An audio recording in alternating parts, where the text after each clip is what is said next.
mengisi sesi untuk webinar hari ini. Nah, hari ini Pak Marcel akan sharing mengenai topik pengetahuan solusi remote worker dengan keamanan menyeluruh untuk operasional perusahaan dalam situasi new normal. Oke, sebelum kita mulai, mungkin ada beberapa hal yang perlu diperhatikan. Yang pertama, silakan untuk menyesuaikan ukuran window Anda. Kemudian, jika di saat presentasi terdapat error atau masalah koneksi, silakan tekan refresh atau bila tidak bisa silakan close linknya, nanti masuk lagi menggunakan link yang sama. Kemudian jika selama presentasi ada pertanyaan, masukkan pertanyaan tersebut di kolom window untuk Q&A. Dan terakhir, webinar ini direkam dan akan kami sharing rekaman presentasinya setelah akhir acara. Oke. Mungkin setelah ini kita langsung saja ke Pak Rudiono untuk kata-kata sambutan. Silakan Pak Rudiono. Terima kasih, Devi. Selamat pagi, Bapak Ibu sekalian. Terima kasih sudah join di acara kami. Sebelumnya, saya mohon maaf nih pada Bapak Ibu sekalian. Event kita hari ini agak delay karena ada kendala teknis. Alhamdulillah sekarang bisa kita mulai dan tentunya kami sangat senang sekali bisa melakukan sharing tentang informasi ini kepada Bapak Ibu sekalian. Semoga sharing tentang solusi security ini, terutama untuk web application security, bisa bermanfaat bagi Bapak Ibu sekalian. Saya atas nama PT Mitra Integrasi Informatika, sekali lagi mengucapkan terima kasih atas kehadiran Bapak Ibu sekalian. Jika nanti ada informasi lebih lanjut yang dibutuhkan, jangan sungkan untuk kontak kami. Saya tidak akan panjang lebar lagi karena ini sudah delay eventnya. Mungkin selanjutnya kita langsung saja mulai acara untuk presentasinya. Saya kembalikan ke Devi. Devi, terima kasih.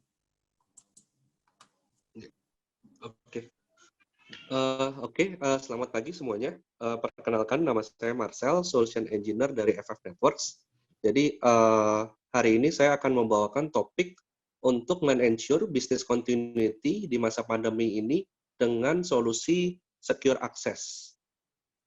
Next slide, Will.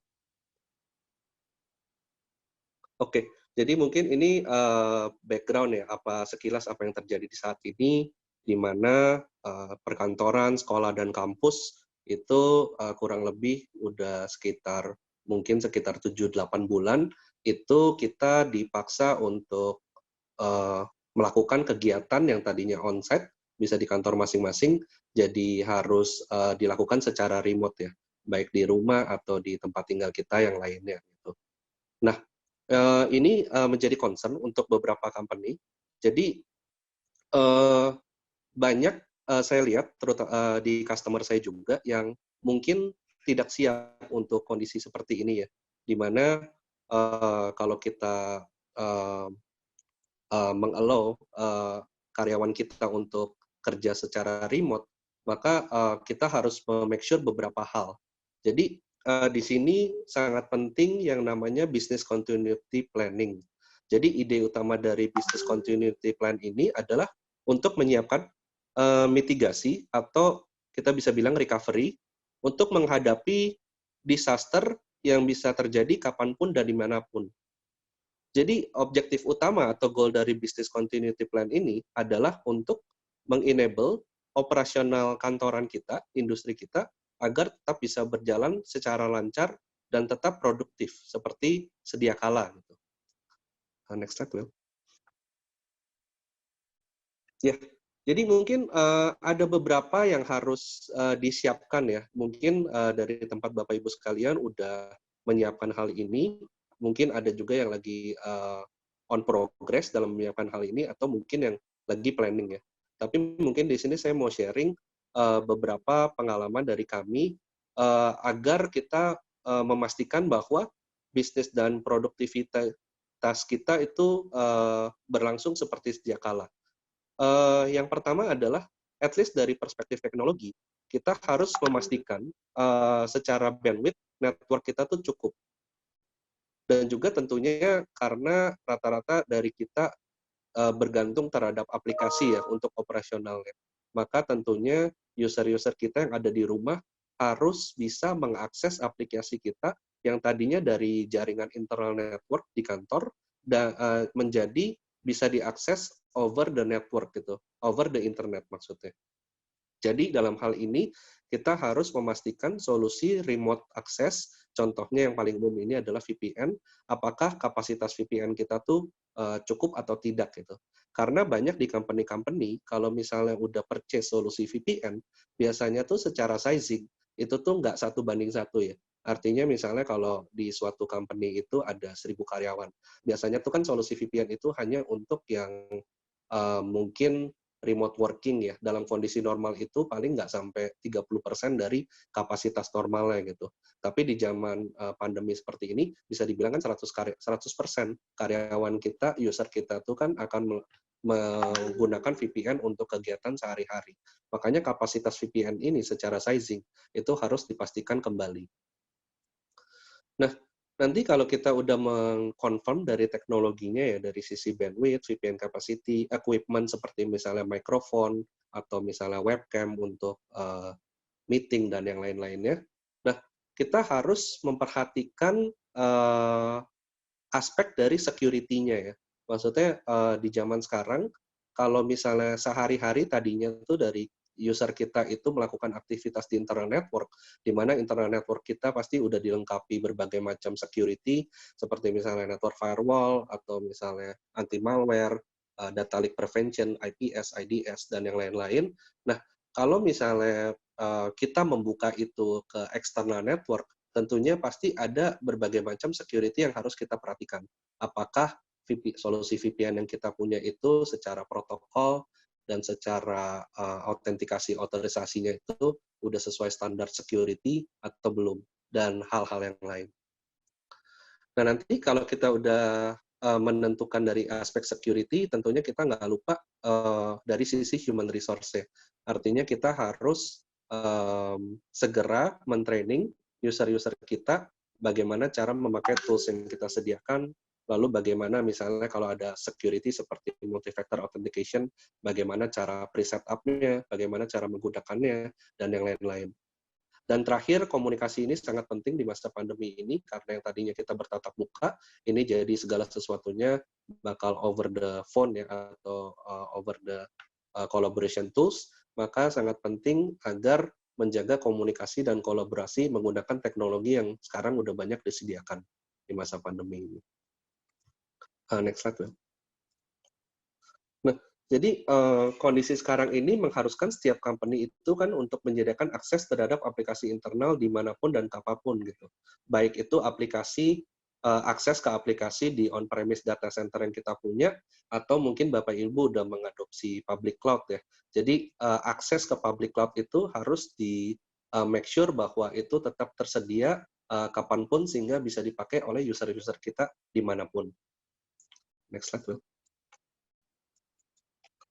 Ya, jadi karena kondisi yang bisa dibilang memaksa seperti ini, jadi pendekatan security tradisional itu sudah tidak relevan. Di mana kalau kita ngomongin pendekatan tradisional security ya, kita kan seluruh aset kita itu ada di internal network ya. Internal network artinya tuh ada yang namanya network perimeter gitu. Jadi network perimeter ini yang menjaga agar aset kita hanya bisa diakses melalui internal network. Orang luar tuh nggak bisa ngakses gitu. Jadi kalau pendekatan tradisional percaya bahwa semua entity di dalam internal network itu sebagai sesuatu yang bisa dipercaya atau trusted. Dan semua entity yang di luar network itu sebagai sesuatu yang dapat kita anggap sebagai ancaman atau untrusted. Ini pendekatan yang bisa dibilang udah berjalan sangat lama, dan tapi di zaman sekarang ini mungkin udah nggak relevan lagi karena aplikasi itu tuh udah ada dimanapun. Next slide.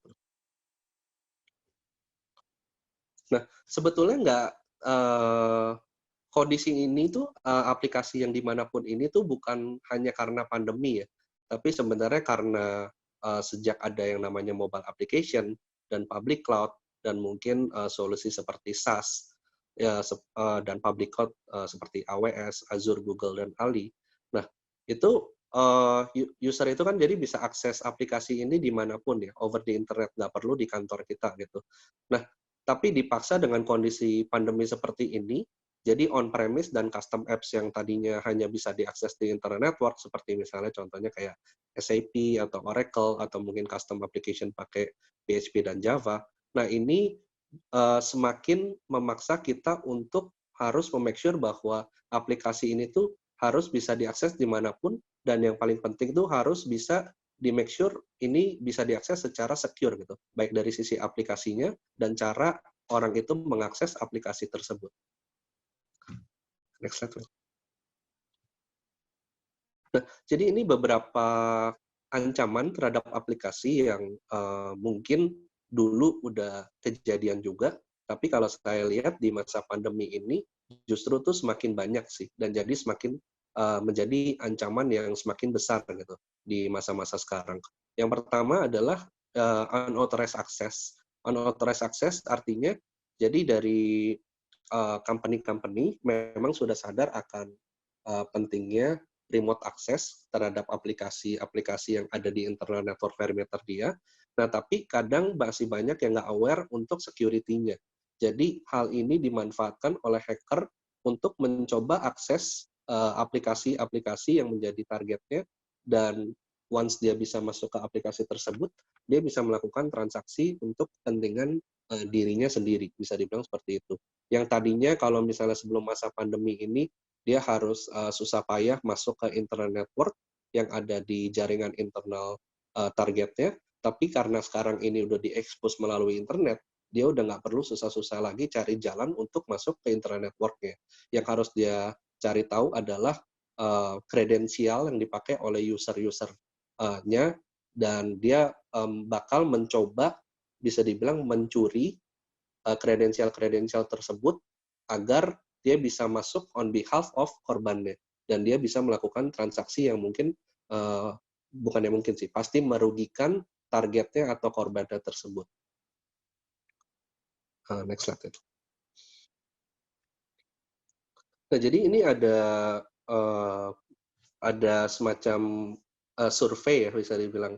Jadi kalau kita ngomongin data breach, di tahun ini pun kan kita mungkin banyak dikejutkan ya oleh kejadian data breach, terutama di tanah air ya, baik dari beberapa e-commerce atau institusi pemerintah dan yang lain-lain.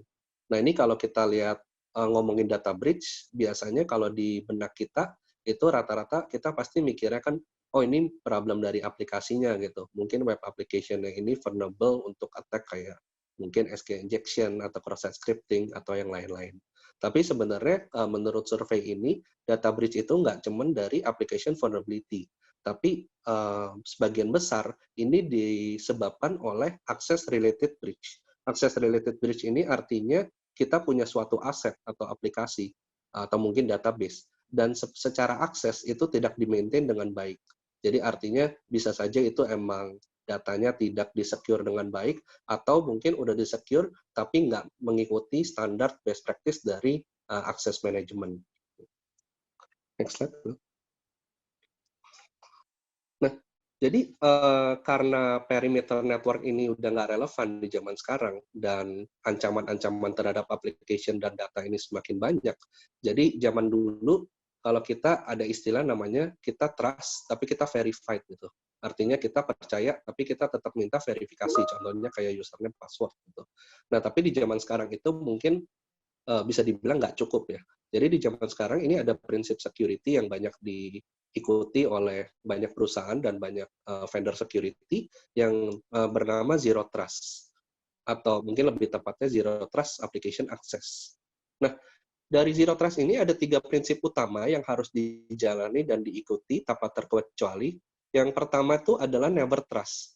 Artinya kalau yang di zaman dulu kita tidak percaya hanya dari entity eksternal, tapi kita percaya dari entity di dalam internal network kita atau perimeter security kita. Nah, kalau di Zero Trust ini artinya kita tidak percaya siapapun. Jadi, walaupun user itu punya akses, maksudnya terhadap network atau terhadap aplikasi, kita tidak bisa langsung percaya akan identitas dari user tersebut. Karena kayak di zaman sekarang ini username password itu kan bisa dibilang nggak cukup gitu. Karena username password banyak yang orang yang sharing account istilahnya, atau mungkin username password itu yang sebenarnya udah dicuri oleh third party misalnya. Makanya kita nggak boleh percaya oleh username password aja gitu. Nah, yang kedua ini ada yang namanya always verify. Artinya kalau misalnya dari identity-nya udah jelas, nah kita harus memverifikasi beberapa atribut ya. Contohnya adalah misalnya device yang dipakai untuk mengakses aplikasi targetnya misalnya. Apakah device-nya itu emang sudah sesuai standar security policy. Contohnya misalnya OS-nya harus laptopnya harus laptop yang laptop kantor, biasanya join domain gitu. Nggak boleh pakai laptop pribadi misalnya. Atau laptopnya harus udah terinstall antivirus dengan brand tertentu, dan juga antivirus itu regularly melakukan scanning setiap 3 hari sekali. Atau misalnya firewall-nya harus nyala. Dan juga beberapa hal, contohnya kayak location, misalnya kita tahu bisnis kita ada di Indonesia, user kita semua dari Indonesia, makanya kita harus tahu yang mau coba akses aplikasi kita itu, apakah lokasinya ada di Indonesia atau di luar negeri. Kalau misalnya kita tahu secara 100% user kita ada di Indonesia, maka semua akses yang dari luar negeri itu sebaiknya harus kita blok gitu. Dan yang terakhir itu ada namanya continuously monitor, artinya kalau di zaman dulu biasanya memang udah ada yang menerapkan zero trust ini, tapi hanya sebagian. Jadi once mereka lihat saat dia login, saat usernya login itu konteksnya sudah sesuai, maksudnya ada antivirusnya lah, firewall-nya lah, dan yang lain-lain. Tapi kadang dari sisi security device-nya mereka nggak aktif melakukan pengecekan terus-terusan gitu. Jadi kadang kejadiannya adalah banyak user-user yang bisa dibilang mungkin agak nggak patuh sama peraturan ya. Jadi mereka misalnya nyalain firewall-nya atau antivirusnya tuh hanya saat login aja gitu. Setelah login, mereka matiin lagi gitu. Mungkin karena alasan tertentu, misalnya mereka bilang laptopnya berat atau apapun itu. Padahal yang tidak disadari adalah kalau seperti itu kan artinya tetap berbahaya ya. Maksudnya hanya diceknya hanya login gitu. Padahal ya kita mau make sure saat diakses aplikasi, ya dia harus terus-terusan menyalakan security yang udah diimplement di dalam device-nya gitu. Makanya kita harus secara proaktif melakukan monitoring secara terus-terusan saat session-nya masih ada. Next slide, Will. Jadi kalau bisa dibilang secara detail, prinsip Zero Trust ini itu bisa dibilang hanya orang yang tepat, yang sesuai identitasnya, bisa akses aplikasi yang dia punya privilege juga, atau aplikasi yang tepat, di waktu yang sudah di-allow, maksudnya misalnya kalau kita mau strikin, hanya bisa diakses dalam jam kerja misalnya, atau nggak boleh di weekend misalnya. Lalu juga memakai device yang tepat, artinya misalnya kita mau enforce user kita memakai peralatan kantor, laptop kantor, nggak boleh pakai laptop pribadi, dan berada di lokasi yang tepat juga. Kayak yang tadi saya mention, misalnya user kita ada di Indonesia, kita mau make sure bahwa ya udah yang akses aplikasi kita hanya boleh dari yang berlokasi di Indonesia. Jadi beberapa parameter ini yang harus di-ensure atau dipastikan kalau kita mau menerapkan prinsip Zero Trust. Bisa dibilang seperti itu. Next slide. Jadi mungkin kalau Bapak Ibu udah mudah-mudahan cukup jelas untuk Zero Trust-nya, gimana cara F5 bisa membantu secara solusi untuk mengadres prinsip dari Zero Trust ini. Next slide. Halo? Next slide.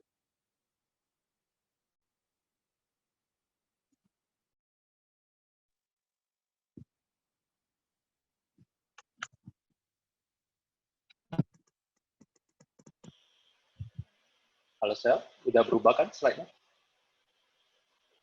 Di saya belum sih. Sorry. Tolong balik, Will. Maaf. Tolong balik sekali. Ya, oke. Jadi, maaf. Jadi, gimana cara F5 membantu? Jadi, F5 punya salah satu modul, namanya Access Management, atau kita biasa sebut solusinya itu Identity Aware Proxy. Jadi, identity aware proxy ini bisa dibilang solusi F5 atau jawaban F5 atas challenge dari prinsip zero trust ini. Jadi kalau tadi di slide sebelumnya saya mention bahwa kita harus ensure bahwa orang yang tepat harus bisa akses aplikasi yang tepat, di waktu yang tepat, lokasi yang tepat, dengan device yang tepat. Nah, F5 itu, Identity Aware Proxy F5, bisa mengadres semua atribut atau requirement dari Zero Trust itu. Jadi yang pertama, kita akan nge-verify user identity, dan ingat, kita never trust, artinya user identity itu nggak bisa hanya diwakilkan oleh username password. Kita kalau mau make sure bahwa ini orang yang tepat, maka minimum kita kita implement yang namanya multi-factor authentication. Artinya user tersebut nggak cuman harus masukin username password, tapi mereka harus masukin juga OTP yang mungkin dikirim lewat SMS atau mungkin pakai third party tools seperti Google Authenticator, soft token, dan yang lain-lain. Maka ini minimum kita harus menerapkan multi-factor authentication untuk memastikan identity dari user itu tuh valid. Dan yang kedua, kita akan melakukan device check secara terus-terusan untuk meng-ensure bahwa device itu tuh sesuai dengan security policy kita. Saya kasih contoh, biasanya di zaman sekarang banyak company-company yang mungkin udah punya solusi VPN ya. Tapi banyak juga dari mereka yang mungkin masih agak kebingungan gitu. Gimana cara kita make sure user-user kita tuh nggak pakai laptop pribadi gitu untuk kerjanya gitu. Karena namanya kalau orang ada di rumah masing-masing kan kita bisa dibilang belum tentu punya kontrol ya. Beda kalau kayak di kantor gitu. Kalau di rumah masing-masing banyak sekali kalau aku lihat sih user-user dari customer aku juga yang punya kesulitan bahwa gimana cara ensure user mereka memakai laptop kantor gitu. Karena kalau laptop pribadi itu bisa dibilang 100% jauh lebih nggak secure dibanding laptop kantor yang mudah mungkin dilengkapi dengan antivirus, firewall, dan mungkin DLP dan yang lain-lain. Nah, nanti di sini F5 tugasnya adalah kita akan melakukan checking device yang dipakai untuk login ke aplikasi. Jadi kayak yang tadi saya mention, kita bisa memastikan contohnya bahwa laptop ini join domain, laptop ini ada diinstal antivirus dengan brand tertentu, laptop ini operating systemnya misalnya harus Windows itu harus Windows 10, jangan pakai Windows XP atau Windows 7 gitu yang bisa dibilang udah out of support. Next-nya adalah kita juga bisa mengkonfirm integritas dari aplikasi. Artinya kadang ada use case di mana kita mau kalau ada orang mengakses suatu aplikasi, walaupun dia sudah login, kita mau mereka memprovide autentikasinya lagi. Maksudnya contohnya kayak di aplikasi Facebook ya, mungkin Bapak Ibu pernah coba kalau mau ganti password contohnya. Nah, ganti password itu kan sebenarnya kan kita bisa ganti password kalau kita udah login dulu ke Facebook. Kita udah punya session Facebook gitu. Tapi kalau kita misalnya mau change password, itu kita pasti akan di-challenge lagi untuk melakukan autentikasi gitu. Karena bisa dibilang fitur itu tuh sensitif. Nah, ini sama halnya dengan fitur yang ketiga ini, application integrity. Jadi kita bisa meningkatkan security jika dirasa ada aplikasi yang membutuhkan autentikasi tambahan gitu istilahnya dari user. Yang keempat ini related ke privilege dari user itu sendiri. Jadi dari F5 Identity Aware Proxy, kita bisa memapping antara role dari user ke aplikasi mana aja yang bisa diakses. Jadi di dalam satu company itu kan mungkin ada banyak aplikasi ya. Misalnya ada 100 aplikasi gitu. Tapi misalnya saya sebagai orang IT, saya mungkin nggak punya hak akses untuk semua aplikasi. Gitu. Mungkin saya sebagai orang IT, saya cuma punya hak akses ke 30 aplikasi. Nah, nanti jadi kalau udah dijagain oleh F5, nanti aplikasi yang muncul hanya aplikasi yang berhak saya akses aja, 30 aplikasi tadi. Selanjutnya, tadi yang saya sempat mention, kita bisa membatasi secara lokasi dan secara jam, apakah ada restriction secara geolocation atau secara misalnya jam kantor atau misalnya weekdays atau weekend. Dan yang terakhir ini related ke risk engine, artinya kalau misalnya di tempat Bapak Ibu udah punya risk engine ya, itu kita bisa mengintegrate dengan risk engine tersebut untuk memastikan bahwa user ini tuh mungkin apakah punya aplikasi atau akses untuk aplikasi tersebut atau tidak.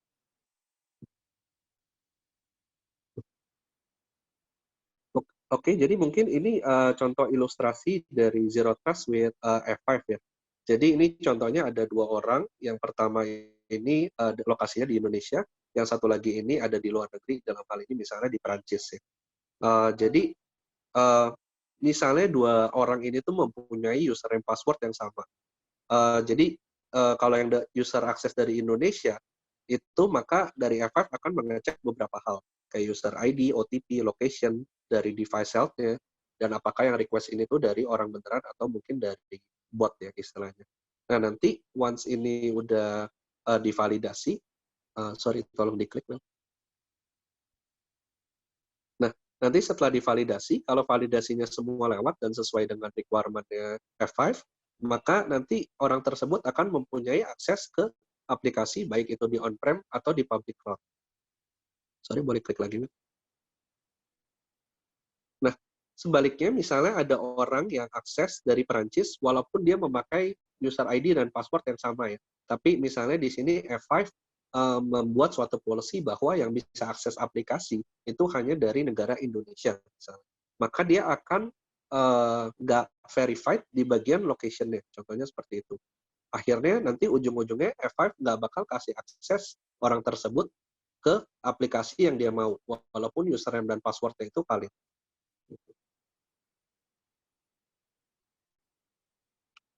Next, Will.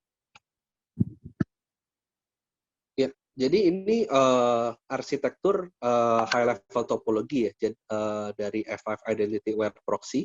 Jadi di sini bisa dilihat di sebelah kiri itu adalah entity dari yang mau akses ke aplikasi, yaitu users, ada device yang dia pakai, baik itu misalnya handphone atau misalnya laptop atau komputer.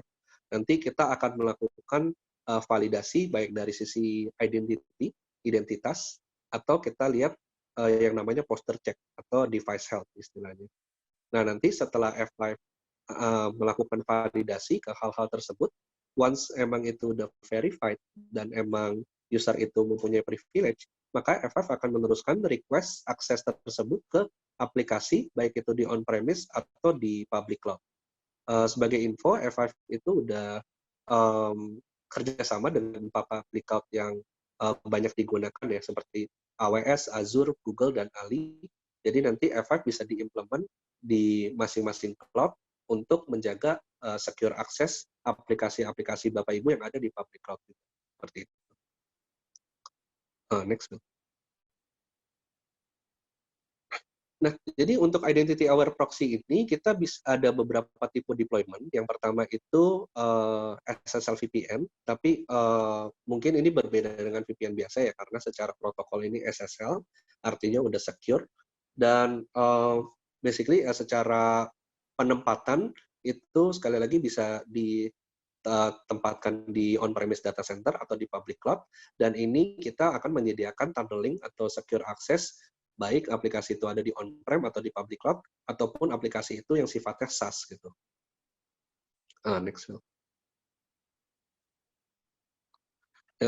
Jadi kalau VPN kita ada 2 tipe. Kalau misalnya VPN zaman dulu mungkin tipenya agent based ya. Tapi kadang-kadang ada orang mungkin yang belum terlalu suka sama agent based karena harus install. Jadi kita sediakan juga yang sifatnya bisa dibilang web view. Jadi nanti tampilannya web based. Kita dari user hanya perlu masukin username password sebelum tunnelnya ke establish ke VPN. Next.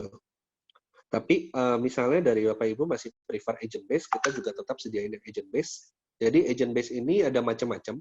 Kita sediain hampir di semua OS ya, bisa dibilang di Windows, di Mac OS, semua Linux distribution. Terus kalau misalnya dari handphone sendiri, kita ada aplikasi namanya F5 Access. Ini untuk secure SSL VPN untuk mobile device, dan itu available di iOS, Android, dan Windows Phone. Dan juga karena di zaman sekarang mungkin 100% dari user kita itu membutuhkan SSL VPN ya.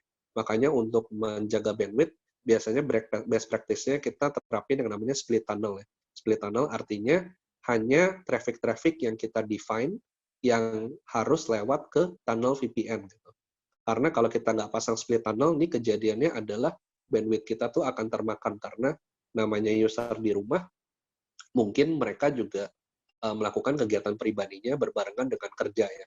Jadi misalnya mereka kalau lagi browsing ke sosial media, lihat YouTube dan yang lain-lain, kalau kita nggak implement split tunnel, itu akan memakan bandwidth kantor. Gitu. Next. Jadi kita kalau secara autentikasi ya, ke aplikasi ya, kita ada beberapa authentication method. Yang paling umum itu pasti LDAP, kita bisa autentikasi ke directory dari perusahaan Bapak Ibu. Lalu ada yang paling basic, contohnya kayak HTTP basic atau MTLM, sampai yang industri best practice, contohnya seperti SAML, Security Assertion Markup Language. Next. Dan juga kita bisa integrate ke third party. Jadi sekarang udah ada beberapa company ya yang menyediakan service. Kalau kita kenal istilah software as a service, platform as a service, infrastructure as a service. Nah sekarang ada yang namanya identity as a service atau IDaaS ya biasanya namanya. Nah jadi identity as a service ini biasanya disediakan kayak perusahaan yang contohnya yang paling umum itu Okta atau misalnya Google ya, AWS dan Azure. Nah kita bisa integrate ke provider IDaaS ini dengan protokol SAML untuk integrasi. Next, Bang. Nah, jadi untuk melengkapi verifikasi identitas, di mana pasti username password nggak cukup, kita bisa dengan mudahnya implement yang namanya multi-factor authentication. Jadi multi-factor authentication ini adalah best practice untuk meningkatkan security di bidang authentication ya istilahnya ya. Nah, jadi ada banyak third party yang kita bisa integrate, contohnya kayak Cisco Duo atau RSA atau misalnya Gemalto SafeNet. Tapi banyak juga pengalaman saya, customer saya yang memilih Google Authenticator sebagai standar dari company MFA-nya ya. Karena ya bisa dibilang Google Authenticator ini udah cukup umum, banyak yang pakai ini untuk mengakses masing-masing akun Gmail-nya, dan juga bisa dibilang ini sifatnya free. Next. Ya, ini jadi beberapa partner kita yang tadi saya sempat mention untuk bisa integrate ke multi-factor authentication. Jadi kita dari F5 sangat fleksibel untuk integrasi ke ekosistem multi-factor authentication yang ada di luar sana. Nah, terus tadi kalau Bapak Ibu ingat, untuk prinsip Zero Trust ya, selain kita verifikasi identitas, kedua kita harus memverifikasi device yang dipakai oleh user. Karena itu bisa jadi pintu masuk untuk kejadian yang kita tidak harapkan, contohnya kayak data breach. Jadi bayangin kalau misalnya kita nggak ngontrol device yang dipakai untuk akses ke internal apps kita, bisa aja laptop yang dipakai oleh user Bapak Ibu tuh udah penuh virus gitu. Virusnya apalagi yang berbahaya, contohnya kayak malware, kayak keylogger gitu. Istilahnya dia akan mencatat username password jika usernya itu memasukkan username password di web browser ya, misalnya seperti itu. Jadi di sini kita mau make sure bahwa laptop atau device yang dipakai untuk akses ke aplikasi kita dari user tersebut itu juga sudah bersih gitu dari ancaman. Nah, jadi boleh diklik kali. Jadi ini kayak tadi aku udah sempat mention ya. Jadi ada beberapa hal yang kita cek. Pertama adalah corporate domain. Ini yang paling sering. Artinya kalau misalnya remote worker itu pakai laptop pribadi, kita nggak akan kasih lewat gitu. Dia harus pakai laptop kantor. Kedua juga misalnya antivirus software harus yang terupdate, OS-nya juga harus terupdate, misalnya pakai Windows harus Windows 10, firewall-nya pun harus nyala, contohnya seperti itu. Tapi sekali lagi ini semua configurable dan optional, jadi tergantung kesiapan dari infrastruktur masing-masing. Kadang ada yang mau pasangnya bertahap gitu, karena mungkin ada yang belum semua laptop kantor terpasang antivirus gitu. Ya udah kita pengecekannya dari OS dan firewall dulu misalnya. Jadi kita bisa melakukannya secara bertahap. Next. Nah, kalau di VPN itu pasti Bapak Ibu udah familiar dengan istilahnya ACL ya, Access Control List ya. Jadi Access Control List di VPN F5 ini bisa dari sisi network ataupun dari sisi aplikasi, dan kita cukup fleksibel. Jadi maksudnya kalau tipe user di company Bapak Ibu nggak cuma satu, misalnya ada kita mau segmentasikan tipe user gitu, misalnya ada yang permanen, outsource, vendor misalnya, atau kontraktor dan yang lain-lain, kita bisa menentukan access control list atau flow-nya itu based on tipe usernya. Next. Nah, jadi ini salah satu contoh screenshot dari konfigurasi dari Identity Aware Proxy-nya F5 ya. Jadi bisa dilihat ini bisa dibilang ini mirip kayak flowchart ya. Jadi kita lihat yang paling kiri itu berawal dari login page, lalu kita melakukan autentikasi ke ID, lalu kita challenge dengan OTP, dan yang lain-lain. Jadi bisa dibilang kita konfigurasinya cukup fleksibel, jadi requirement flow apapun yang dibutuhkan di customer yang berbeda-beda, itu kita bisa achieve sih. Karena dengan Virtual Policy Editor ini, mau flow-nya dirubah-rubah pun, itu masih tetap possible.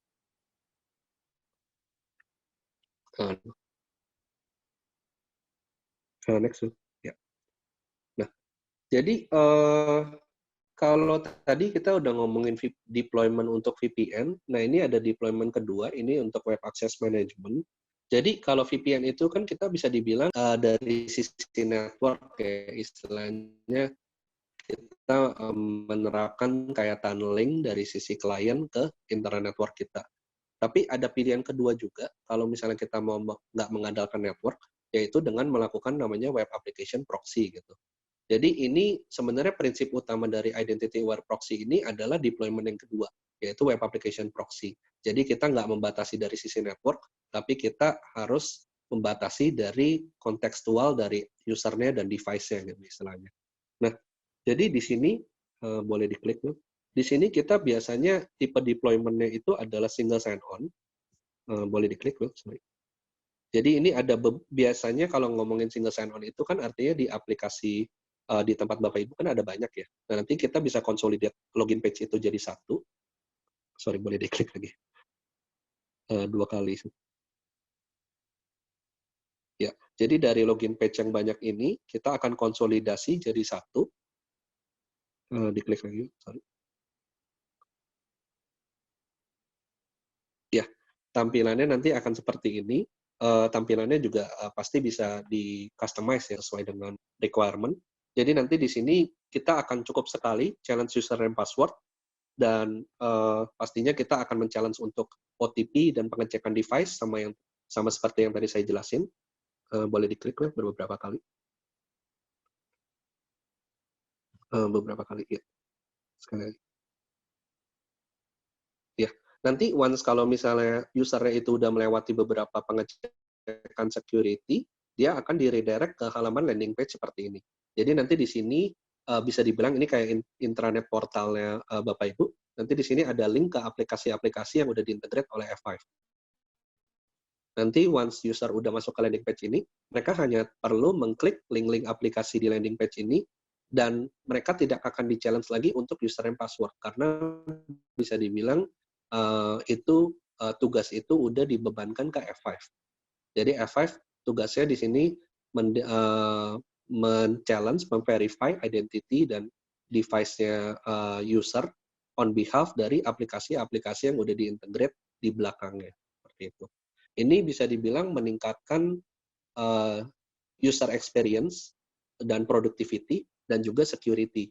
Jadi bayangin yang tadinya mungkin sebelum diterapin single sign-on ya, itu biasanya kalau kita tanya helpdesk, tugas paling banyak tuh apa sih? Itu pasti reset password sih. Jadi nanti once kalau udah ada single sign-on, itu biasanya request untuk reset password itu jauh sekali berkurang, karena ya bisa dibilang user itu hanya perlu ingat satu username password aja gitu. Tolong next. Nah, ini tipe deployment ketiga. Jadi kalau tadi sebelumnya kita ngomongin aplikasi, nah ini mungkin lebih tipe deployment untuk API ya. Kenapa API security ini penting? Karena ya mungkin di zaman sekarang kalau kita mau kerjasama ya bisnisnya dengan entity lain, itu pasti komunikasinya tuh standar, yaitu memakai API. Tapi ya karena API itu sama kayak web application, diekspos ke internet, maka security itu akan sangat penting.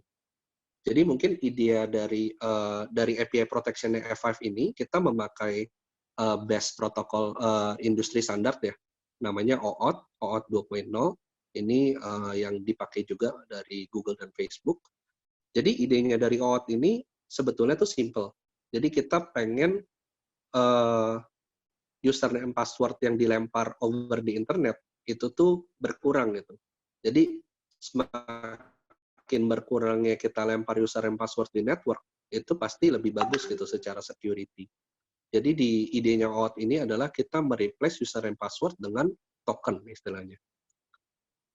Nah ini Will, ini ada simulasi, mungkin boleh diklik beberapa kali ya. Nah jadi step pertama adalah user itu akan memasukkan identitasnya ke klien. Klien itu bisa mobile application atau web browser. Identitasnya ya, yang tadi saya mention, mungkin dia masukinnya username password plus OTP. Nanti once dari kliennya itu udah menerima identitasnya, dia akan melempar identity itu ke entity yang namanya authorization server. Jadi authorization server ini tugasnya adalah memvalidasi apakah identitas yang dilempar dari resource owner atau user itu valid atau enggak. Boleh klik kali, Mas. Nah, nanti kalau misalnya memang identitasnya itu valid, dari authorization server ini akan mengenerate yang namanya token. Jadi klien ini akan menerima token tersebut sebagai pengganti username password. Boleh diklik ya. Nah, jadi token ini yang akan selalu dilempar atau dibawa oleh klien ke yang namanya resource server. Jadi resource server ini justru yang akan menjaga, bisa dibilang yang menjaga API atau resource yang dipunyai oleh tim aplikasi. Jadi yang tadinya kalau penjagaannya harus di masing-masing API, ini udah nggak perlu karena di depannya tuh udah dijagain oleh resource server, bisa dibilang seperti itu. Jadi nanti token yang dilempar oleh si klien ini, semua akan divalidasi oleh resource server. Kalau misalnya memangnya tokennya itu valid dan mungkin belum expired, dia akan meneruskan request itu ke API di belakangnya. Boleh diklik lagi, sekali lagi. Nah, jadi perannya F5 di sini kita macam-macam use case-nya. Maksudnya kalau Bapak Ibu mungkin udah familiar dengan OAuth itu use case-nya banyak sekali sih. Ada komunikasi mesin ke mesin, dari web application, dari mobile application, dan yang lain-lain. Tapi di sini yang saya mau highlight adalah F5 bisa berfungsi sebagai authorization, baik sebagai authorization server atau sebagai resource server, ataupun dua-duanya. Itu tidak masalah sih. Jadi mungkin di slide ini aku juga mau memakai kesempatan ini untuk mencoba kasih analogi ya bagi yang masih bingung untuk OAuth istilahnya. Boleh diklik sekali. Ya. Jadi kalau mungkin yang masih agak bingung dengan istilah OAuth, jadi ini aku coba kasih analogi ya. Jadi bayangin flow-nya OAuth itu seperti saat kita mau check-in ke hotel gitu. Jadi kita sebagai customer dari hotel tersebut, kita kan awal-awal kita pasti ke resepsionis ya istilahnya. Ke resepsionis kita kasih identitas dari diri kita gitu. Mereka biasanya akan tanya misalnya kayak booking number, KTP, atau mungkin paspor gitu. Nah dalam hal ini resepsionis itu bertindak sebagai authorization server kalau di analoginya OAuth. Jadi dia yang akan memvalidasi identitas dari user. Nah, nanti kalau misalnya identitas itu valid, dia kan akan kasih suatu kunci hotel ya istilahnya ya. Nah, jadi kunci hotel di sini itu merepresentasikan token yang di-generate oleh authorization server gitu. Nah, jadi tiap kali kita mau akses resource-nya di hotel, artinya fasilitas-fasilitas hotel seperti misalnya gym, atau mungkin kamar kita, atau mungkin swimming pool, atau apapun itu, biasanya kan itu ada semacam kayak mesin validasinya ya, yang biasa ada di pintu itu, yang kita harus tap kartunya gitu.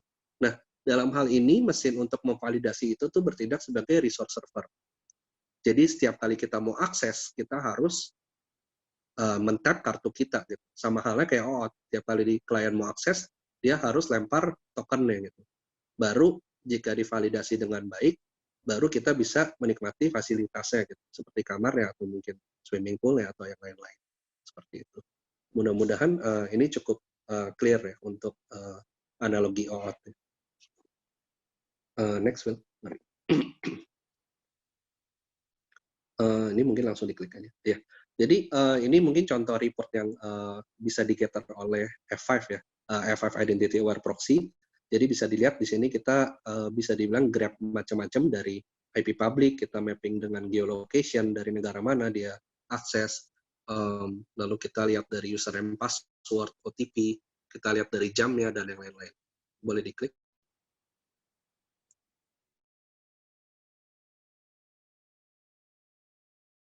Jadi di sini ada metriknya, nanti kita bisa lihat kayak pie chart-nya.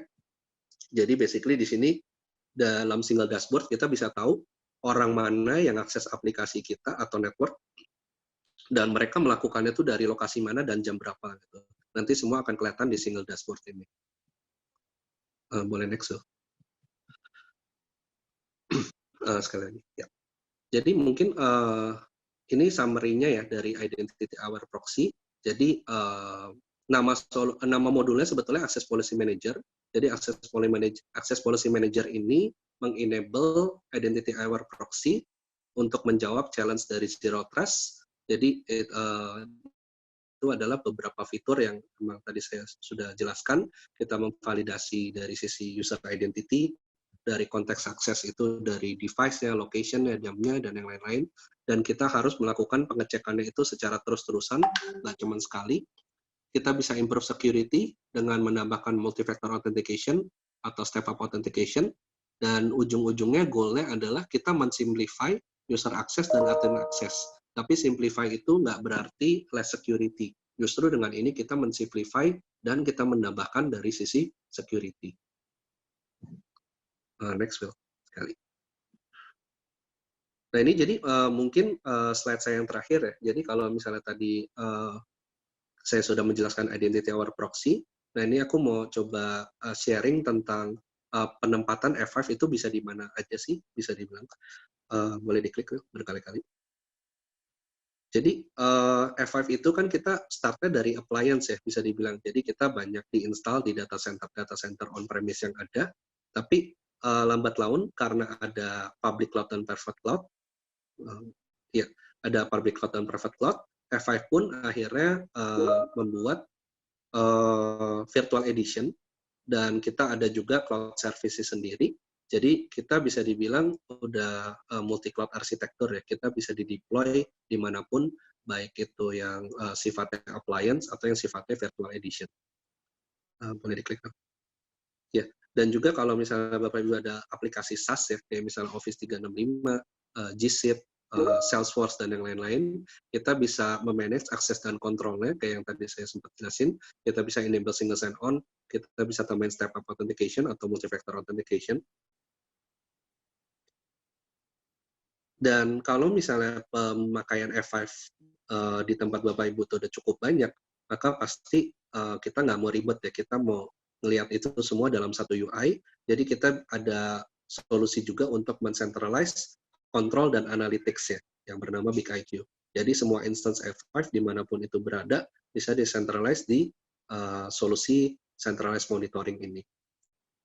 Next. Sekali lagi, sorry. Ya, dan juga sebagai info, kalau misalnya di tempat Bapak Ibu udah agile ya, udah menerapkan semacam kayak DevOps misalnya, itu kan pasti butuh sesuatu yang cepat dan butuh automation bisa dibilang. Nah dari F5 udah fully support tersebut, proses tersebut maksudnya. Jadi di kita udah ada API yang bisa dipanggil untuk semua use case F5. Jadi kalau misalnya dari tempat Bapak Ibu udah menerapkan automation, kita bisa fully support untuk proses automation tersebut. Jadi nggak ada lagi yang namanya manual intervention. Dan yang terakhir, jika di tempat Bapak Ibu udah ada solusi SIEM ya untuk monitoring, dan misalnya ada Security Operation Center, jadi di sini F5 bisa membantu dengan mengirimkan log-log yang kita terima, data-data yang kita terima ke tools SIEM tersebut untuk dimonitor. Gitu. Ya, next. Mungkin sekali lagi, sorry. Langsung 2 kali, sorry. Ya, sekali lagi. Ya. Udah sih, sekali lagi.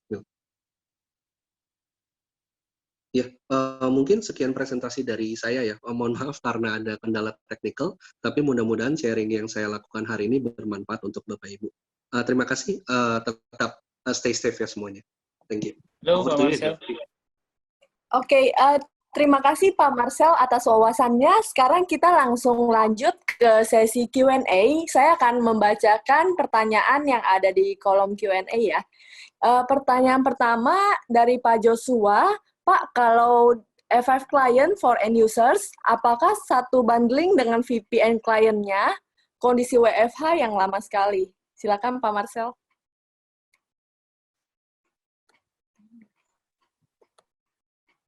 Halo, Pak Marcel. Halo, sorry deh. Gimana? Sorry, suaranya. Ya, pertanyaannya dari Pak Joshua, jadi kalau dari F5 client untuk end user, apakah satu bundling dengan VPN client-nya gitu? Kalau F5 client, end user, apakah bundling?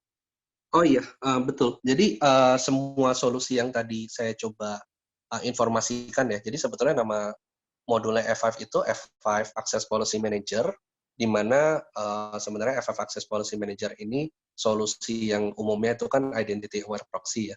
Nah itu di dalamnya emang udah include semuanya, Pak Joshua. Jadi kayak SSL VPN, terus kita mau nerapin single sign-on misalnya, terus tadi yang saya sempat jelasin untuk secure access untuk API seperti OAuth, itu semua ada di blending jadi satu solusi sih. Jadi satu modul untuk semua fitur tersebut. Oke, masuk ke pertanyaan kedua dari Pak Riki Adam. Mas Marcel mau tanya, kita sudah menerapkan VPN ini untuk Windows device kita dengan hanya device yang menggunakan domain. Nah, pertanyaan saya, gimana kalau device-nya itu di luar Windows? Contohnya Mac dan lain-lain. Iya, jadi seperti yang tadi saya tunjukkan ya, Pak. Jadi Pak Riki, jadi dari kita tuh konfigurasinya bisa dibilang fleksibel, Pak. Jadi maksudnya sebelum kita terapin security policy yang strict, kita harus tahu sih sebetulnya di company kita, user-user kita itu tuh sebenarnya secara policy atau mungkin kalau belum ada policy itu tuh pakai apa ya bisa bilang device-nya tuh apa aja gitu. Maksudnya secara laptop apakah emang standar OS-nya semua Windows gitu atau kalau udah Windows misalnya apakah semua standar Windows 10 atau emang masih dilepas ya istilahnya dibebasin gitu. Ya ada yang Mac OS atau yang Windows OS dan yang lain-lain. Nah, mungkin kalau misalnya variasi nggak cuma Windows, artinya kita mungkin nggak baik untuk nge-strikin secara OS ya, karena once kita udah strikin, artinya tuh kalau ada orang yang coba akses pakai Mac OS misalnya, atau Linux, itu tuh bakal keblok sih Pak, nggak bakal bisa akses gitu. Jadi mungkin kita bisa terapin security yang lain, kayak misalnya, oh walaupun OS-nya beda-beda, tapi antivirusnya standar nih, misalnya pakai Carbon Black misalnya gitu atau misalnya McAfee misalnya. Nah itu jadi kita bisa terapin security policy-nya hanya antivirus aja dan firewall misalnya. OS-nya masih dibiarinin lepas misalnya seperti itu. Itu possible. Baik. Ke pertanyaan selanjutnya dari Pak Joshua juga. Pak, kalau QR code untuk MFA, itu apakah suatu saat bisa user lihat kembali sendiri tanpa harus admin meriset? Dan apabila misalnya mengganti authenticator tapi lupa di screenshot? Oh, bisa. Itu ya biasanya kalau implementasi MFA, salah satu challenge-nya ya, itu kalau yang saya pernah ngalamin, itu adalah ngeedukasi user itu untuk kalau MFA itu kan awal-awal kita harus mempairing ya, benar kata Pak Joshua, itu harus ada QR code, kita harus install Google Authenticator, terus kita istilahnya nge-scan ya, supaya nge-pairing gitu. Nah itu kadang banyak sekali orang user terutama bagi yang mungkin non teknis, non IT ya, yang biasanya tuh nggak umum dengan proses-proses tersebut. Ujung-ujungnya apa? Ujung-ujungnya mereka lupa gitu untuk nge-scanning. Jadi harus riset lagi ke admin dan yang lain-lain. Nah ini jadi bisa jadi pilihan Pak, maksudnya kita bisa aja bikin suatu fitur kayak forgot pairing atau something like that ya. Maksudnya kalau kita misalnya user ada forgot pairing, dengan gampangnya dia bisa coba nge-scanning lagi sih istilahnya. Tapi ya forgot pairing itu pasti tentunya harus ditambah dengan security ya, karena Kalau nggak kan orang bisa coba-coba untuk ngelakuin forgot pairing terus, itu kan pasti annoying ya untuk usernya. Tapi long story short itu possible sih tanpa harus melibatkan admin dan mereset MFA-nya ya istilahnya, possible. Oke, ke pertanyaan selanjutnya, Pak Marcel, untuk meningkatkan security, apakah OTP, untuk meningkatkan security, sebentar. Apakah OTP seluruh user bisa di-set ke satu nomor HP sebagai penerima OTP tersebut? Tujuannya agar admin mengetahui user siapa yang mau akses, karena umumnya terjadi kebocoran justru dari dalam sendiri yang melakukan fraud.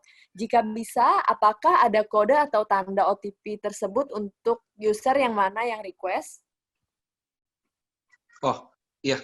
Jadi itu possible juga, Pak. Jadi biasanya gini sih, sebenarnya yang ngirim SMS itu bukan dari F5 sih. F5 itu justru harus terintegrate dengan biasanya SMS gateway ya. Biasanya SMS gateway itu kan menyediakan kayak semacam API untuk mengirim SMS dan kontennya ke nomor manapun. Jadi kita bisa sih, maksudnya langsung kirim OTP ke satu nomor yang sama. Walaupun ya bisa dibilang ini proses yang agak nggak umum ya, karena dengan begitu admin yang pegang nomor HP tersebut itu pasti akan apa ya, bisa dibilang akan sibuk sekali sih kerjaannya, karena mereka kan dia tugasnya untuk men-share OTP ke semua user yang mau coba akses ya. Jadi itu agak nggak standar, tapi itu tetap possible technically sih Pak. Tapi sebenarnya gini sih, karena ini kan goal-nya tuh adalah admin mau tahu siapa yang akses ya. Tujuannya kan seperti itu ya Pak ya. Sebetulnya nggak perlu seperti cara yang barusan Bapak bilang, tapi itu sebenarnya di F5, once ada orang yang mencoba akses ke aplikasi manapun, dari lokasi manapun, jam berapapun, itu semua akan ke-record sih sebetulnya sih. Jadi nggak perlu lempar OTP-nya ke satu nomor, biarin aja ke nomor user masing-masing, tapi nanti kalau admin mau lihat user ini akses akses aplikasi apa aja sih, jam berapa sih, itu semua nanti ada di dashboard F5 sih sebetulnya sih. Mungkin itu solusi yang paling baik ya menurut saya. Oke, lanjut ya Pak ke pertanyaan selanjutnya dari Pak Heri Hendarto. Berapa persen bandwidth yang saya dapat bila menggunakan VPN? Bila menggunakan VPN dibanding dengan kalau kita kerja di kantor. Apa saja yang dapat mendukung supaya bila menggunakan VPN bisa mengakses dengan lancar? Iya, jadi kalau ngomongin bandwidth sebenarnya pasti itu variatif ya, tapi kita memang selalu saranin ke customer kita yang memakai solusi VPN kita itu untuk implementasi yang namanya split tunnel. Jadi kalau split tunnel itu artinya request yang bakal masuk ke internal bandwidth di kantor itu hanya sesuatu yang kita define. Jadi nanti di situ kita define aplikasi kantor tuh ada 1-10 gitu. Jadi nanti kalau orang connect VPN, request-nya yang masuk ke bandwidth kantor hanya akses ke 10 aplikasi tersebut. Kalau dia akses yang lain, misalnya dia akses Facebook, YouTube, dan website-website yang lain, itu nggak bakal makan bandwidth kantor. Dia pakai bandwidth sendiri istilahnya, ISP rumahnya. Nah, terus kalau kita ngomongin kelancaran VPN, tentu aja itu pasti ada related dengan ketersediaan internet di user masing-masing ya. Jadi aku sejak pandemi ini banyak sekali customer kita yang pakai VPN. Memang nggak dipungkiri ada beberapa yang masih kendala memakai VPN karena di lokasi dia tinggal itu ada bisa dibilang limitasi ke internet ya. Jadi mungkin mereka harus pakai tethering atau terpaksa harus beli kayak modem dan yang lain. Jadi ya ketersediaan internet mungkin yang paling penting sih.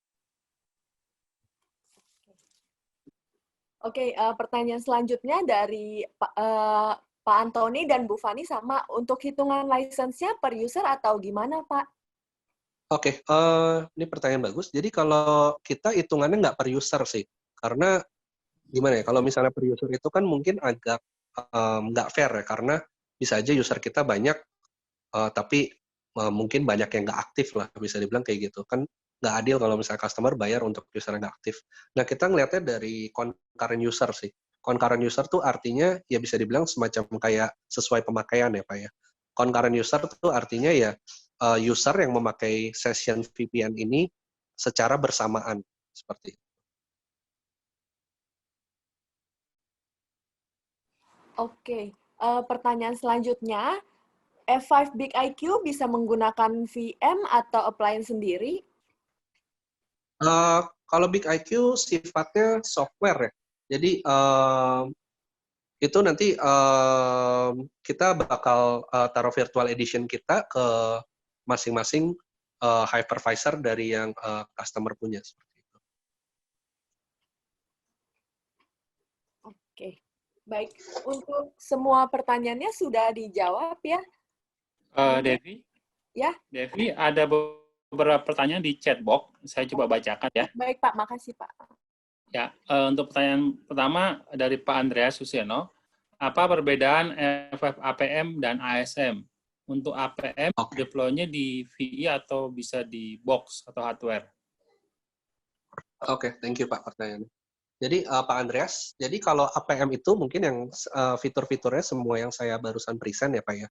APM itu mungkin lebih ke akses management Pak. Jadi kita mengimprove security dari sisi akses ya, terutama akses dari user gitu istilahnya. Jadi kayak yang tadi, maksudnya kalau di tempat di tempat Pak Andreas itu ada kebutuhan untuk mensecure remote access, atau mungkin mau single sign-on, atau mungkin sekedar nggak mau single sign-on tapi mau improve dari sisi authentication misalnya, dengan menambahkan multi-factor authentication atau step-up authentication. Nah, itu semua bisa dijawab oleh F5 APM, Access Policy Manager. Kalau ASM ini mungkin orang-orang lebih kenal sebagai Web Application Firewall. Jadi Web Application Firewall, jadi bisa dibilang kalau kita mengekspos web application ke internet, itu kan artinya yang bisa akses nggak cuma customer kita, tapi semua orang bisa akses. Dan ada kemungkinan, sangat mungkin orang jahat bisa akses juga gitu. Baik itu dia pakai bot atau manual gitu. Dan dia biasanya kalau misalnya punya tujuan jahat, dia pasti mencoba-coba men-take down web server, atau paling parahnya tuh dia mencoba masuk ke servernya Pak Andreas dan dia mencoba ngambil data ya. Itu yang paling umum di zaman sekarang gitu. Nah, jadi tugasnya Web Application Firewall atau ASM ini untuk mencegah request-request yang nggak legitimate seperti tadi, Pak. Jadi request dari bot atau request dari orang beneran tapi dia pakai SQ injection atau cross-site scripting misalnya gitu. Atau dia mau ngelakuin namanya DDoS, itu semua bisa di-handle oleh ASM atau Web Application Firewall.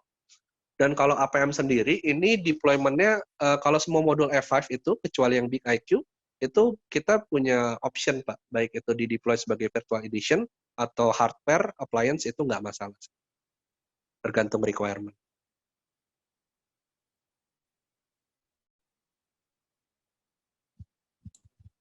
Baik, Pak Marcel.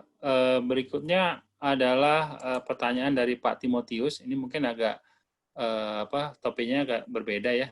Pertanyaan adalah F5 ini versi berapa dan bagaimana komparasi WAF F5 dibanding kompetitor?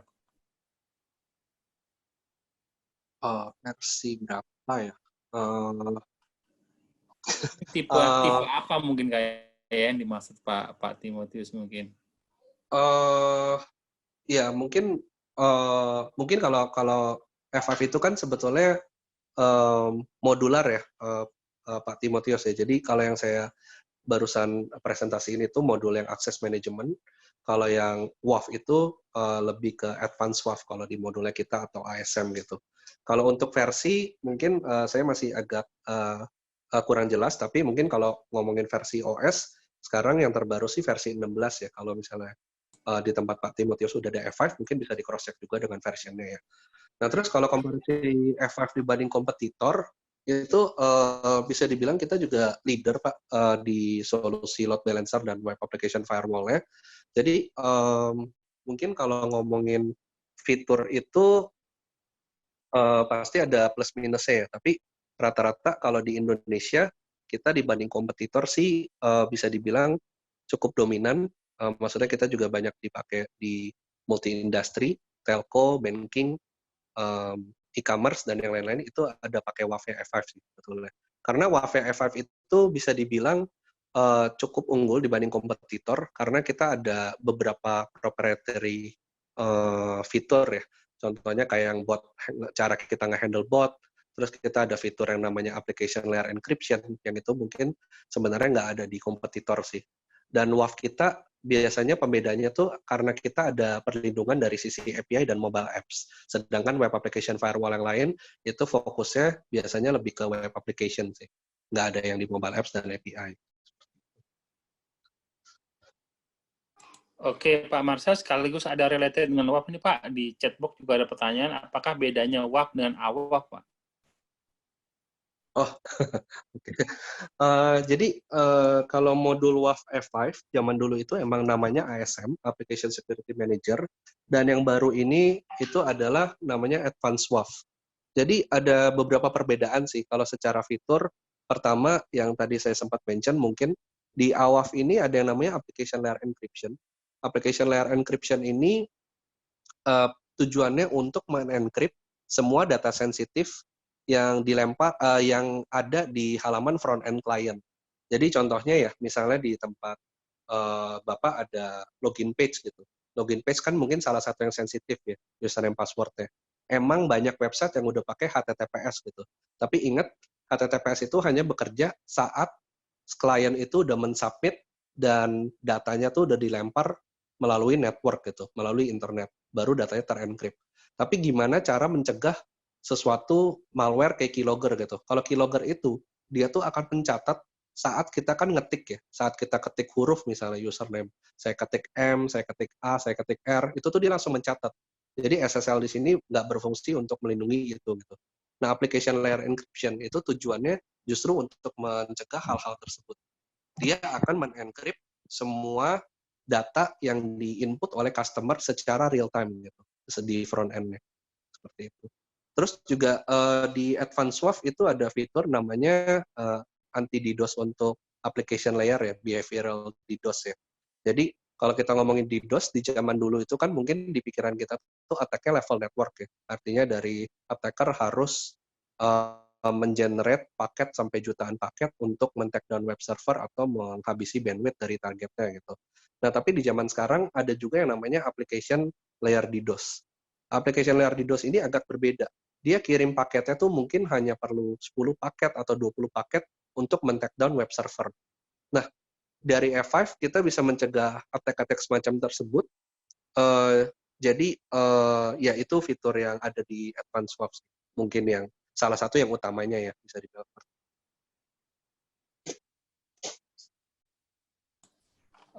Baik, Pak. Berikutnya, Pak, dari Pak Junaidan. Beliau ada case seperti ini. Saya ada OS Windows atau Linux. Jika ada admin root user setara root melakukan editing file or folder, bisakah ada log-nya jika pakai F5? Sampai berapa lama log tersebut bisa disimpan? Kita kalau sebentar saya baca. Sebenarnya gini sih, Pak Junaidan, kalau misalnya kayak gitu, menurut saya log-nya itu lebih di level OS ya, kalau menurut saya ya. Jadi kalau contohnya kayak di Windows itu kan ada event viewer ya. Di event viewer tuh harusnya kalau log-nya dinyalain secara audit itu akan kelihatan sih Pak sebenarnya semua activity dari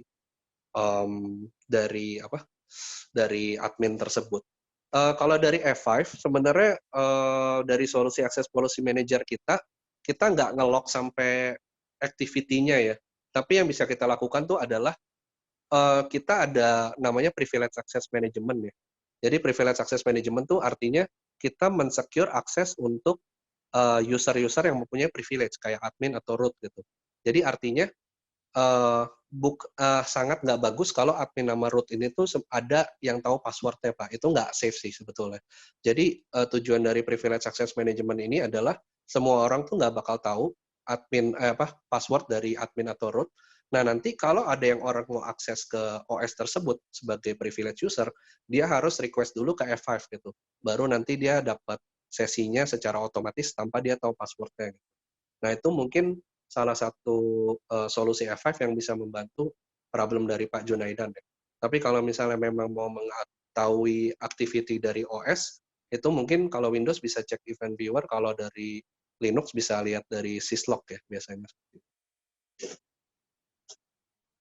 Ini mungkin pertanyaan terakhir Pak dari Pak Andreas. Di kita kan sudah ada LTM F5 BIP, F5 BIP. Ini pertanyaannya, di kita sudah ada LTM F5 PIC IP mungkin ya di sini. Apakah APM itu bisa di-add on license di box yang sudah ada? Iya, thank you pertanyaannya Pak Andreas. Jadi salah satu ya menurut saya ya bagus ya F5 itu tuh dia dalam satu instance, baik itu box atau virtual edition, itu kita bisa add on license Pak. Jadi semua modul F5, contohnya kayak yang LTM yang Bapak punya, itu kan untuk load balancer ya. Terus misalnya web application firewall, atau mungkin access management yang barusan saya presentasiin, itu tuh nggak ada masalah, bisa di add on di instance yang sama, baik itu box atau virtual edition, asal masih ada kapasitasnya Pak. Maksudnya kalau emang secara capacity masih oke, itu mau di-inject license modul yang lain pun itu nggak ada masalah sih Pak. Jadi nggak usah manage banyak box ya istilahnya ya, itu pasti lebih bagus, lebih efisien sih menurut saya. Oke, baik. Sepertinya pertanyaan terakhir. Terima kasih Pak Marcel.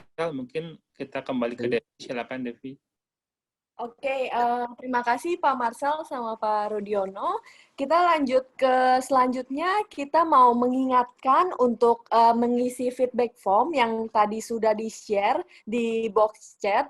Itu silakan klik link surveinya, lalu mengisi. Setelah ini kita akan ada kuis, jadi untuk pemenang kuis akan valid bila sudah mengisi feedback form. Jadi kita berikan waktu untuk semua peserta mengisi feedback formnya sekarang. Setelah ini kita akan lanjut ke kuis.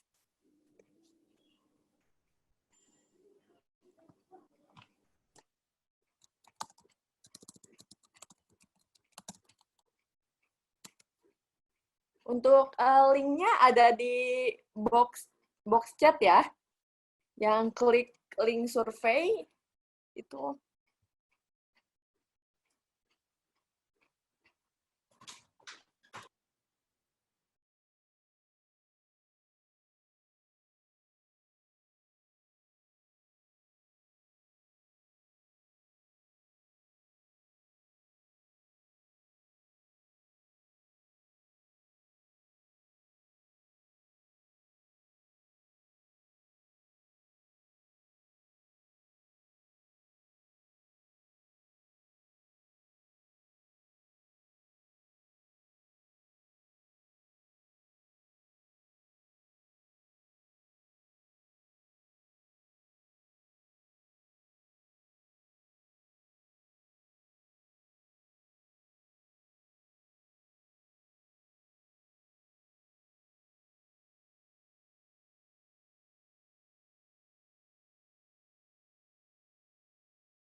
Baik, bila sudah selesai mengisi feedback form, silahkan buka kembali chat box-nya. Di sini Bu Susanti sudah share untuk quiz link-nya. Silahkan langsung diklik dengan isi username dengan format perusahaan dan nama lengkap.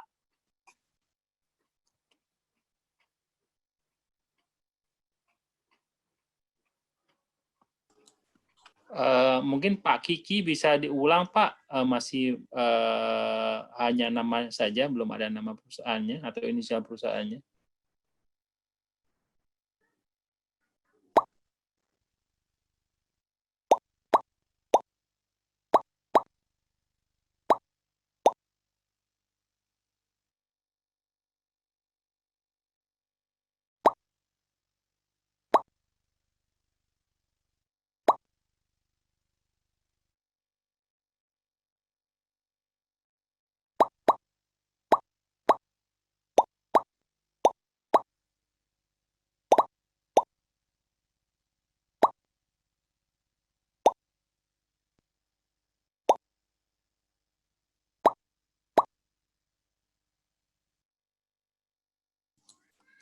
Bagi Bapak Ibu sekalian yang masih belum sesuai dengan format kuis, yaitu berupa perusahaan dan nama lengkap atau nama lengkap dengan perusahaan, harap mungkin bisa login ulang, Pak. Sayang nanti kalau jadi pemenang tidak eligible untuk dapat gift-nya.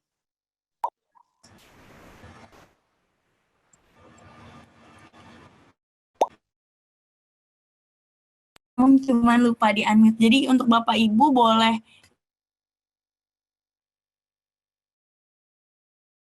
atau namanya strip perusahaan ya Bapak. Mungkin untuk Bapak Edi Hartono juga boleh diulang kembali Bapak untuk join kuisnya.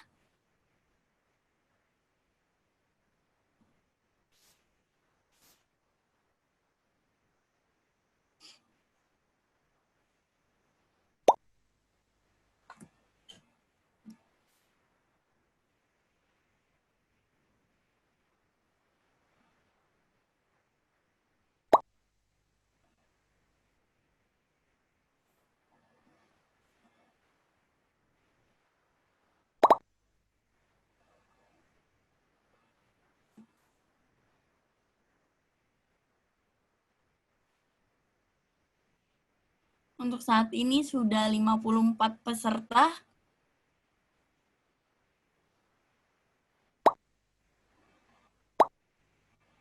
Mungkin kita tunggu 1 menit lagi untuk Bapak Ibu join kuisnya.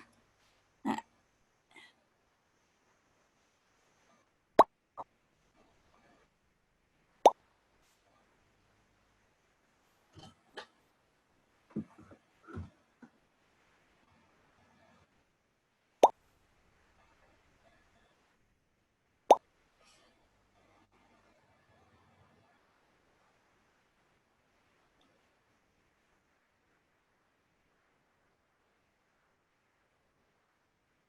Sudah 61, San? Udah hampir semuanya?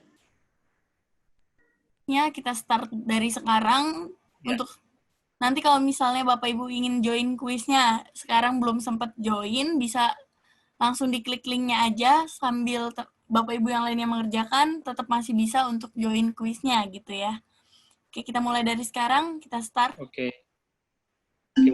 Selamat mengerjakan Bapak Ibu.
juga ada Bapak Budi dari Sadata.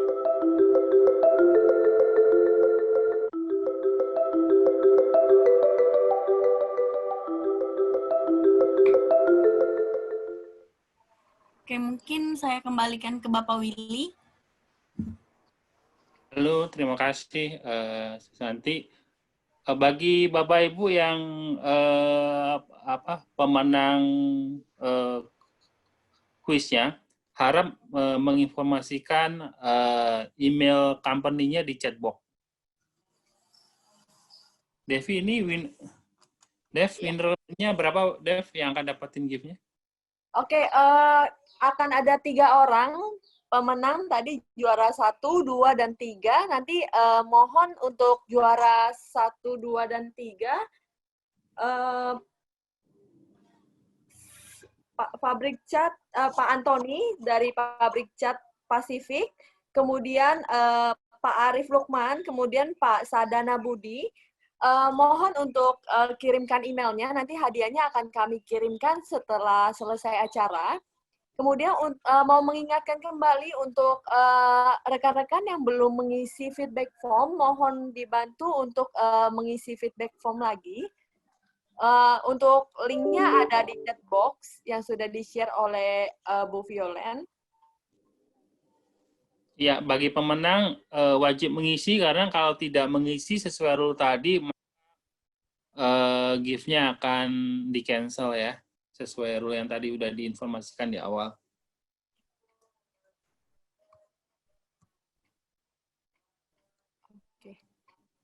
Selain itu diinformasikan untuk kepada Bapak Ibu, jika mengisi feedback form akan mendapatkan sertifikat of attendee. Gitu.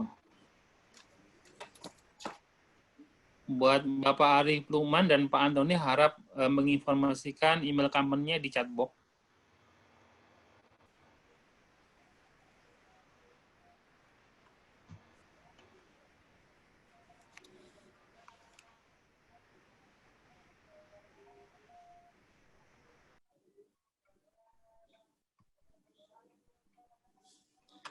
Baik, sepertinya winner sudah menginformasikan semua, Dev. Silakan, Dev, dilanjut lagi. Ya, mungkin dari saya, mungkin untuk sesi kita hari ini telah selesai sampai di sini. Semoga kita bertemu lagi di acara webinar-webinar selanjutnya. Dan sekali lagi saya mau mengingatkan untuk webinar ini telah direkam dan link rekaman akan dikirim ke email masing-masing dalam waktu kurang lebih 48 jam setelah acara. Terima kasih atas partisipasi Anda. Have a great day. Terima kasih. Terima kasih semua Bapak Ibu sekalian. Ya, terima kasih Bapak Ibu.